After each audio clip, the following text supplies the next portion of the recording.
인간은 누구나 우연히 태어나지 않는다. 지구는 인과관계의 세계이기 때문이다. 지구에서는 인과율이 자연 법칙이다. 영혼이 물질계로 육체를 가지고 태어나는 것은 자기 삶의 목적과 더불어 다른 영혼이 이 세상에 태어난 목적 또한 잘 이해하고 서로 돕기 위해서이다. 안녕하세요. 터칭소울입니다. 전생이나 후생이라는 단어를 말할 때면 조심스럽습니다. 어떻게 듣는지에 따라서 많은 오해를 불러일으킬 수 있기 때문입니다.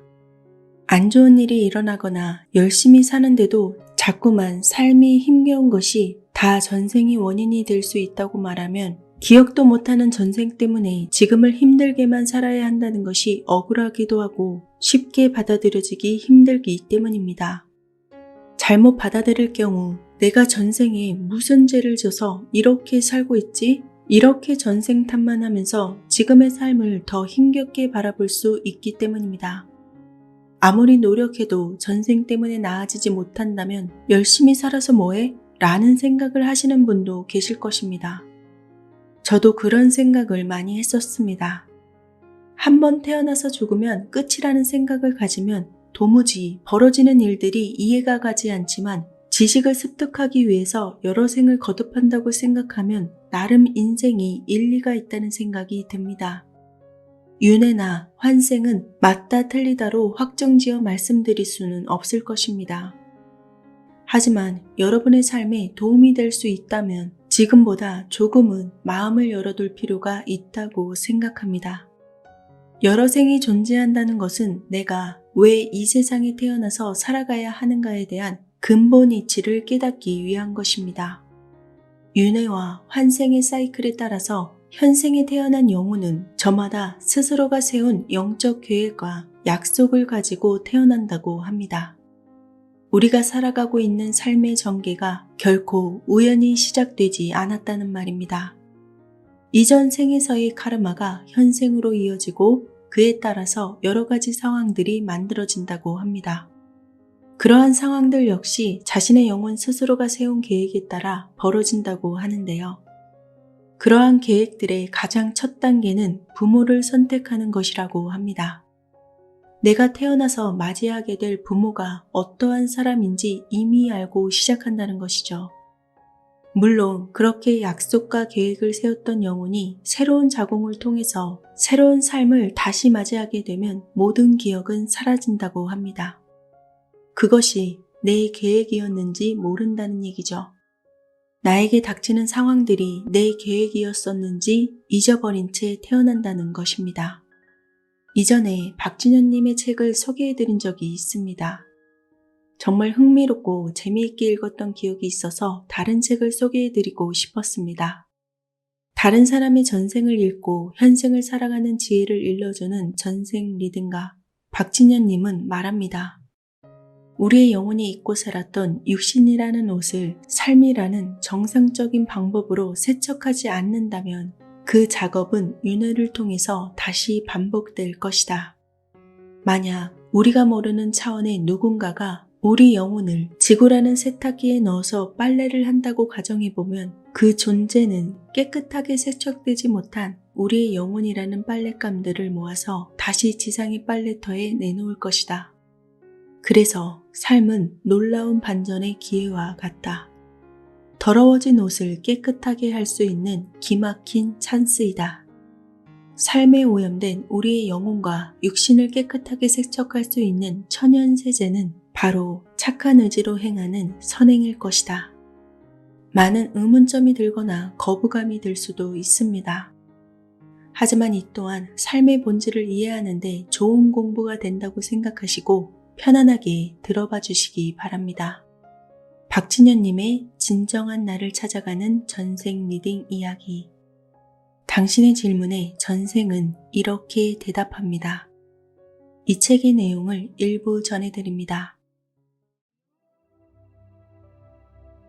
우리는 왜 죽어야 하는 것일까요? 죽으면 어디로 가는 걸까요? 죽음이 왜 그렇게 두려울까요? 우리는 태초 이래로 어디서 왔고 어디로 가고 있는지에 대한 의문을 가지고 태어났습니다. 인간에게 주어진 가장 큰 숙제입니다. 하지만 정작 우리가 해결할 수 있는 것은 아닙니다. 저는 그 숙제를 풀 수 있는 열쇠가 다른 차원의 질서와 연결되어 있다고 생각합니다. 윤회나 환생설에 의하면 인간은 누구나 몇십, 몇백, 몇천 번의 생을 살면서 수많은 죽음을 맞이하고 경험했을 것입니다. 그런데도 사람들은 왜 죽음에 익숙하지 않을까요? 리딩은 이렇게 말합니다. 초월적인 존재가 인간을 만들 때 천상의 프로그램을 통해서 죽음에 대한 공포와 두려움의 회선을 심어 놓았다고 말입니다.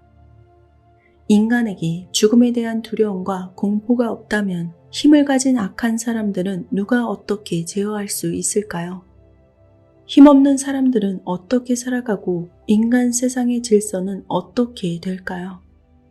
사실 선한 사람에겐 죽음이 끝이어도 좋습니다. 나아가서 환생을 통해서 지금보다 훨씬 나은 삶의 기회를 선택할 수 있다면 더욱 좋습니다. 그러나 악한 삶을 산 사람은 죽음의 공포가 말할 수 없이 큽니다. 살면서 천국과 지옥의 장면을 한 번이라도 상상해 본 사람이라면 더 말할 것도 없습니다. 현생에서의 고통스러운 삶을 자신이 과거 생에 지은 나쁜 카르마를 청산하는 과정이라고 생각하는 사람은 그 어려운 고난을 이기고 나면 다음 생에서 분명 자신이 원하는 삶을 선택할 수 있게 됩니다. 이번 생이 한 번뿐이고 그 생이 불행과 절망뿐이라면, 그리고 다시 이 세상에 태어나지 않는다면 스스로 자신의 삶을 포기하는 사람이 줄을 이을 것입니다. 죽음에 대한 본능적인 두려움과 공포가 있어야 인간은 살아갈 수 있는 것입니다. 아등바등 살아남기 위해서 맹목적으로 생존 욕구를 불태우게 됩니다. 아등바등 사는 것은 사람들의 영적 숙제를 완성하기 위한 채찍입니다. 그래야 죽음을 두려워하면서 자신의 삶에 대해서 최선을 다하는 것입니다. 죽음에 대한 공포와 두려움을 심어놓지 않으면 인간은 너무나 쉽게 자신의 삶을 포기하고 다음 기회를 찾아가는 어리석은 선택을 할 수 있다는 얘기입니다. 그래서 죽음은 우리에게 위대한 교훈을 주는 것입니다. 죽음 앞에서 인간은 누구나 다 겸손해집니다. 죽음은 과거의 잘못을 반성하고 속죄하게끔 하는 기막힌 신의 한 수인 것입니다. 불교의 법구경에는 이런 구절이 있습니다. 전생을 알고 싶다면 현생을 보라. 내생을 알고 싶다면 현생을 보라. 원인 없는 결과가 어디 있겠습니까? 만약 여러분 중에 자신의 삶이 고단하고 불행하다고 느끼는 사람이 있다면 자기 내면에 깔려있는 어둠을 밝히기 위해 마음의 등불을 켜야 합니다. 그러나 그 심지를 밝히는 등잔의 기름은 선행의 공덕으로만 만들 수가 있습니다. 사회와 이웃을 위한 선행을 통해서만 기름을 채울 수 있다는 말입니다. 어느 생에서든 선행을 많이 쌓은 사람은 필히 그에 대한 보상을 받습니다. 사람들은 이렇게 묻습니다. 자신이 지은 전생의 나쁜 카르마로 인해서 오라장이 어두워진 사람은 어떻게 해야 하나요? 자신의 영혼을 정화시키기 위해서 영적으로 개선할 방법은 없을까요? 여기에는 지속적인 명상과 자기 이해가 필수적으로 따라야 합니다. 그리고 잘못에 대한 깊은 반성과 참회의 기도를 해야 합니다. 사람들은 이렇게 되묻습니다. 내가 도대체 무엇을 잘못했는지 알아야 무릎을 꿇고 반성을 하든지 참회를 하든지 하죠. 그렇습니다. 솔직히 우리는 그 물음에 대한 답을 모릅니다. 사실 우리가 전생에 지은 잘못을 어떻게 과학적인 잣대를 가지고 명쾌하게 설명할 수 있겠습니까? 전생 리딩을 하다 보면 풍족하고 여유롭게 사는 사람들의 전생은 뭔가 다릅니다. 그런 사람 중에는 과거 생에서 남들을 위해서 아낌없이 베푼 삶의 흔적이 전생 리딩을 통해서 많이 나타납니다. 그런 의미에서 우리가 살아가는 생은 너무나도 소중하고 고마운 기회인 것입니다. 그 이유는 자신이 어떻게 사느냐에 따라서 다음 생을 준비할 수 있기 때문입니다. 비록 현생의 삶이 노력에 비해서 초라하더라도 현생의 삶을 통해서 다음 생에는 분명 보상받을 수 있다는 믿음을 가진다면 지금의 어려움을 헤쳐나갈 희망이 생기기 때문입니다. 그런 희망의 끈을 우리는 결코 놓아서는 안 됩니다. 모든 영혼은 자유의지를 갖습니다. 하지만 그것이 이기적이거나 감정에 치우쳐서 어긋나면 카르마의 법칙에 간섭을 받게 됩니다. 카르마 타임은 그런 이기심이 발동할 때 균형을 잡도록 제어장치 역할을 하는 자연의 법칙입니다. 균형을 잡기 위해 일종의 반작용 원리가 작동하는 것입니다. 자유의지는 그 사람이 갖고 있는 영적 힘입니다. 그렇습니다. 그래서 자신이 가진 영적의 힘을 올바르고 정당하게 행사하기 위해서 영혼은 어떠한 경우에도 빚이 있으면 안 됩니다. 빚은 우리의 삶을 간섭하기 때문입니다. 마치 바다를 향해 가는 배가 도중에 태풍을 만나는 것에 비유할 수 있습니다. 그렇다면 우리에게 영적 빚이 있다는 것을 어떻게 알 수 있을까요? 그것은 또 어떻게 존재할까요?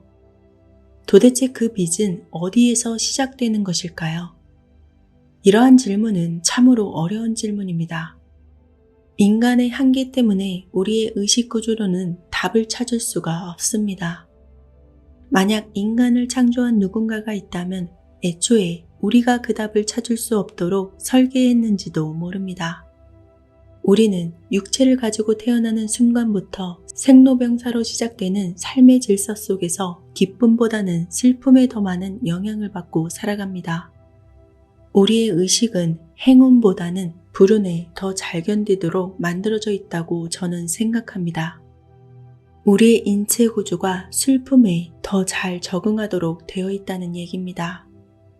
우리의 영혼도 행복과 편안함보다는 불행과 고단함 속에서 더욱 성장합니다. 마치 고된 훈련과 수많은 연습을 통해서 올림픽 금메달을 목에 거는 스포츠 선수처럼 말입니다. 우리는 살아가면서 어쩔 수 없이 맞닥뜨리는 고통을 원망하거나 두려워해서는 안 됩니다. 그것은 우리의 영적 자아가 스스로 계획하고 준비한 것이기 때문입니다. 육체는 영혼의 부분적인 투영체입니다. 만약 영혼이 어떤 상처를 가지고 태어났다면 육체의 삶을 통해서 치유받기를 원합니다. 우리가 가진 상위 자아는 육체라는 하위 자아의 삶을 통해서 정화되고 또한 상승합니다. 어쩌면 우리가 태어나는 것은 잃어버린 영적 균형을 찾기 위해서일지도 모릅니다. 병든 영혼의 진정한 치료약은 이웃에 대한 봉사와 희생 그리고 사랑입니다. 그래서 항상 사랑합니다. 감사합니다. 미안합니다. 고맙습니다. 하는 마음을 가져야 하는 것입니다. 우리 삶이 단 한 번만으로 끝난다면 세상은 너무나 불공평할 것입니다. 내가 현생이라는 오늘을 비록 잘못했지만 미래생이라는 내일은 잘할 거야 라는 다짐의 약속이 훨씬 더 합리적입니다. 자신이 왜 태어나야만 했는가에 대한 진정한 자기 성찰은 어떤 현자의 말씀 못지않게 가치가 있습니다. 카르마를 해결하기 위한 답은 우선 자신이 처한 현재의 삶을 있는 그대로 받아들이는 것입니다. 또한 선행을 통한 자기 용서와 함께 다른 사람을 용서하는 마음을 가져야 합니다. 진정한 용서는 용서할 수 없는 일을 용서하는 것입니다. 성경에서 이야기하는 원수를 사랑하라 라는 말과 같은 뜻입니다. 그러면 종교가 말하는 은총과 자비의 놀라운 도움을 받을 수 있습니다. 은총과 자비의 법칙은 그런 진정한 용서를 통해서 참으로 회개하고 속죄하는 사람의 영혼과 함께한다는 것을 우리는 알아야 합니다. 만약 우리보다 높은 차원의 그 무엇이 있다면, 그래서 그 존재가 카르마 법칙으로 인류의 삶을 도와준다면 우리는 지구라는 행성에서의 졸업을 완성할 수 있을 것입니다. 인간은 누구나 자신에게 주어진 생을 살다가 죽습니다. 그리고 사후에 가져갈 수 있는 것은 살아생전에 지은 자신의 카르마일 뿐입니다. 리딩은 이렇게 말합니다. 영혼은 자신이 만들어 놓은 운명의 바다를 향해 가는 배와 같다. 폭풍우 몰아치는 칠흑 같은 어두운 바다에서 해무에 갇혀서 길을 잃고 헤매는 것도, 평안하고 안전한 항해를 마치고 붉은 노을이 아름답게 물든 항구에 닻을 내리는 것도 모두 그 사람이 전생의 삶에서 스스로가 만들어 놓은 것입니다. 인생에서 마주하는 삶의 경험은 영혼의 성장 기회임을 알아야 합니다.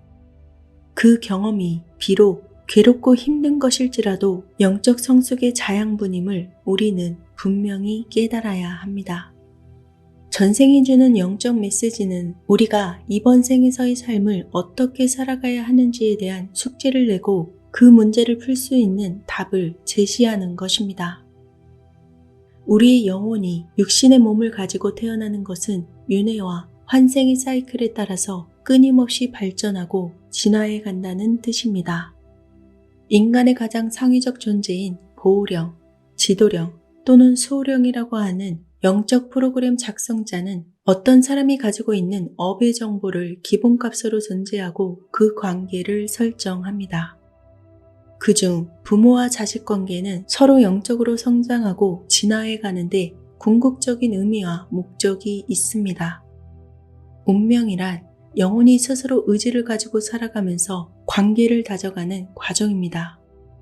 물론 그 과정에는 카르마의 작용도 포함됩니다. 만약 출생이 예정된 아이들의 영혼에게 자기 부모를 임의적으로 선택하라고 하면 어떤 일이 벌어질까요? 그 세계 속에서도 인간 세계처럼 힘있고 배경 좋은 영혼이 힘없고 초라한 영혼에게 갑질을 하면서 우선권을 누릴까요? 만약 그렇다면 대부분은 불행한 부모보다 행복하게 사는 부모를 선택할 것입니다. 가난에 찌들고 매일 술에 취해 다투는 부모보다는 부자나 사회적 명성과 명예를 가진 부모의 품에 안길 것입니다. 하지만 카르마의 법칙은 그렇지 않습니다. 어떤 영혼이든 평형이론에 따라 균등한 삶의 기회가 주어집니다. 여러 생을 거치면서 부자와 가난한 자, 잘생긴 사람과 못생긴 사람, 건강한 사람과 병든 사람의 역할을 번갈아 겪게 됩니다. 주인과 노예, 가해자와 피해자, 이러한 위치를 바꿔가면서 경험하는 것이죠. 그래야만 배움을 얻고 성장할 수 있기 때문입니다. 한 영혼의 삶은 그 영적 DNA가 과거에 어떤 성장을 거쳤는지에 따라 정해집니다. 그래서 경우에 따라서는 부족함 없이 행복하게 살아가는 영혼보다 비록 가난하지만 자신의 어려움을 극복해 나가는 영혼이 영적으로 훨씬 더 성장하고 진화하는 일도 있습니다. 육체적 생애에서 고단함을 극복하면 할수록 영적으로 더 크게 성장할 수 있습니다. 그 보상은 이 지구에서의 삶을 졸업하고 더 높은 차원으로 나아갈 수 있는 티켓을 얻는 것과 같은 의미를 가진다고 할 수 있습니다. 우리가 살면서 경험하는 어떤 불행과 고단함은 신이 우리에게 준 숙제입니다.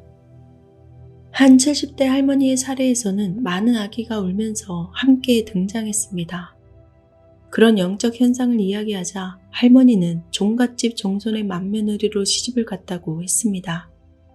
가문의 대를 이을 아들을 낳아야 한다는 책임감 때문에 엄청난 부담감을 가지고 살았습니다. 그래서 임신할 때마다 태어날 아이의 성별을 잘 맞힌다는 먼 친척을 찾아갔고 그 친척이 뱃속의 아기가 딸이라고 할 때마다 낙태 수술을 했답니다. 무려 10번 넘게 말입니다. 전생 리딩을 하기 위해서 할머니가 자리에 앉자 그 주위에는 형태가 온전하지 않은 수많은 아기가 울고 있는 모습이 보였습니다. 몇몇 아이는 감나무 위에 올라가 있었는데 순간 그들과 영적 교감이 이루어졌습니다. 아이들은 배가 너무 고파서 나무가지에 달린 홍시를 따먹으려고 한다고 했습니다. 나중에 한 사실은 그 할머니는 서울 근교에서 감농사를 짓고 있었습니다. 그 농장은 시댁의 선대 어른들에게 물려받은 땅이라고 했습니다.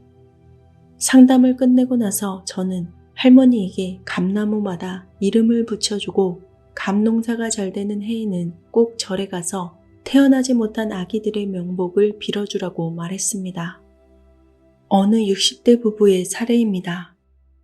아내는 졸혼을 꿈꿨지만 남편이 덜컥 암에 걸리는 바람에 그 계획이 물거품이 되고 말았습니다. 아내는 아무것도 없는 가난한 집안에 시집와서 자식들을 낳고 공부를 시켰고 시집장가도 모두 보냈습니다. 시부모님 또한 돌아가실 때까지 잘 모셨습니다. 그렇게 며느리이자 엄마로서 책임과 의무를 다했습니다. 남편은 오랜 공직 생활을 마치고 정년퇴임을 해서 연금으로 노년을 살아가는데 큰 문제가 없었습니다. 그러나 결혼 이후에 평생을 자기 자신을 잃고 살았던 지난 세월의 회의를 느낀 아내는 이제 스스로의 삶을 살기 위해서 졸혼을 결심했습니다. 그런데 뜻밖에도 남편이 암 진단을 받은 것입니다. 이 때문에 아내는 심한 우울증에 빠졌습니다. 깊은 믿음을 가지고 지금껏 살아왔는데 왜 자신에게 이런 일이 일어났냐며 저를 찾아와서 그 이유를 물었습니다. 전생 리딩으로 살펴본 두 사람은 18세기 중엽 지금의 미얀마 부근인 소수부족의 삶에서 인연이 있었습니다. 그때 지금의 아내는 부족장의 부인이었고 지금의 남편은 그 부인이 친정에서 데려온 호위무사였습니다. 호위무사는 대대로 부인 집안의 가신으로 삼았습니다. 당시 미얀마는 부족 간 영토 전쟁으로 혼란스러웠습니다. 그때의 시대적 간습은 상대 부족과의 전투에서 패하면 그 부족장의 부인은 정복자의 첩이 되거나 죽임을 당했습니다. 치열한 전투가 벌어진 어느 날 부족장이 죽고 전사들 또한 몰살당했습니다. 간신히 살아남은 부인은 호위무사와 함께 강을 건너서 간신히 몸을 피했습니다. 하지만 그녀는 피신하는 도중에 몸에 깊은 상처를 입었습니다. 다행히 호위무사의 지극정성 때문에 동굴 속에 숨어 살면서 건강을 회복할 수 있었습니다. 그렇게 무사히 탈출해서 서민의 신분으로 숨어 살 수 있었죠. 호위무사는 평생 그녀를 섬기면서 옆에서 지켜주었습니다. 리딩은 그때의 부족장 부인과 호위무사가 지금의 부부라고 말했습니다. 결혼의 인연은 카르마의 상호작용에서 비롯됩니다.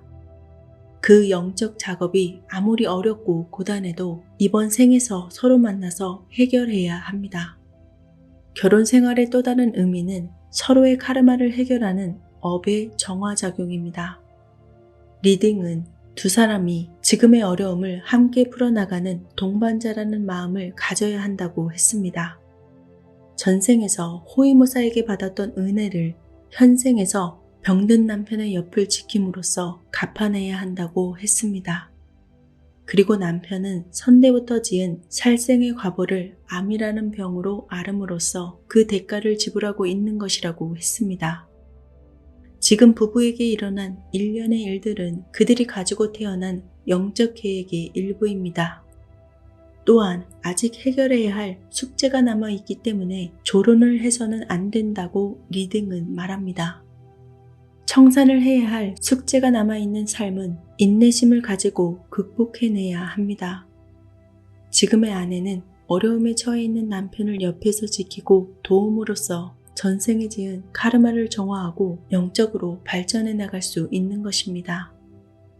어떤 아이의 영혼은 어렵고 힘든 환경에서 살아가는 가난한 부모를 스스로 선택하기도 합니다. 심지어 스스로 장애의 몸을 선택하는 영혼도 있습니다. 삶의 장애와 고단함이 크면 클수록 자신이 지은 카르마의 빚을 빨리 청산할 수 있다는 것을 알기 때문입니다. 영적 성장을 이룰 수 있는 기회가 더 많아지는 것입니다. 자신 스스로 그 문제를 잘 풀어내기 위해서 선택한 삶이라고 생각해 보세요. 그리고 문제의 해답을 찾기 위해서 최선을 다해 보시기 바랍니다. 현대 인도의 스승 아우로빈도 고시는 이런 말을 남겼습니다. 영혼은 인간이라는 공식에 얽매이지 않는다. 영혼은 인간과 더불어서 시작된 것이 아니며 인간과 더불어서 끝나는 것도 아니다. 영혼에게는 인간이라는 존재보다 앞서 과거가 있으며 또한 인간을 초월하는 미래가 있다. 진화는 그 인간 삶의 범위를 훨씬 넘어서는 것이기 때문에 어떤 편견에 그 가치를 고정해서는 안 된다는 말입니다. 우리가 살아가면서 경험하는 힘들고 어려운 일이 우리 스스로가 계획하고 준비해온 것이란 사실을 알면 지금의 삶이 그렇게 불행하고 나쁘지만은 않을 것입니다. 이번 생이 윤회에 들지 않는 마지막 기회라고 생각하십시오. 올해가, 이번 달이, 오늘 하루가 해탈을 위한 마지막 날이라고 생각해 보는 겁니다. 우리는 삶의 인내를 통해서 언젠가 빛나는 보석이 될 수 있습니다. 두 손을 기도하듯이 모아 보십시오. 우리는 신과 하나인 것을 알 수 있습니다. 또한 부처님과 자신이 하나인 것을 알 수 있습니다. 하나님과 하나인 것도 느낄 수 있습니다. 우리 모두가 하나인 것을 알 수 있습니다. 그리고 전 우주와 우리를 비추는 태양과 지구와 인류가 하나임을 알 수 있습니다. 우리는 혼자가 아니라 전부입니다. 이 세상의 모든 것을 향한 큰 사랑과 자비의 마음을 갖는 순간부터 하나임을 알게 됩니다. 우리가 이 세상에 태어난 것은 또 다른 축복이고 은혜이며 기회입니다. 여러분은 어떤 기분이 드셨을까요? 여러분의 영혼은 어떤 삶을 살아가면서 자신에게 주어진 삶을 열심히 풀어나가고 있을까요? 아무리 힘들어도 죽으란 법은 없다 라는 말이 있습니다. 죽도록 힘들다고 말하지만 그 고통은 살기 위한 고통이지 죽기 위한 고통은 아닙니다. 살아내기 위해서 주어지는 일종의 가장 난이도가 높은 숙제라고 볼 수 있습니다. 태어나서 죽기 전까지 수많은 경험을 합니다. 우리는 이 세상에 무언가를 배우고 경험하기 위해서 태어난 존재들입니다. 그 안에는 분명 교훈들이 있고 우리 영혼이 우리에게 일러주고 싶은 메시지가 있을 것입니다. 하지만 우리는 삶을 살아가는 것도 버거워서 그러한 교훈들을 많이 놓치고 살아갑니다. 복습은커녕 이 숙제의 의미조차 파악하지 못하고 있는 것입니다. 거울을 볼 때마다 거울 앞에서 웃고 있는 자신을 마주해 보세요. 그리고 거울 속의 자신의 눈을 바라봅니다. 자신을 바라보고 느끼는 감정이 내 영혼이 느끼는 감정일 것입니다. 마음이 선하고 맑은 사람은 자신의 눈으로 함께 웃고 있는 영혼을 볼 수 있다고 합니다. 주어진 오늘에 감사하며 매 순간이 의미가 있음을 알고 내 영혼이 많이 웃고 맑게 살아갈 수 있도록 꽉 움켜진 마음을 조금씩 편안하게 풀어놓을 수 있는 계기가 되었기를 바랍니다. 감사합니다.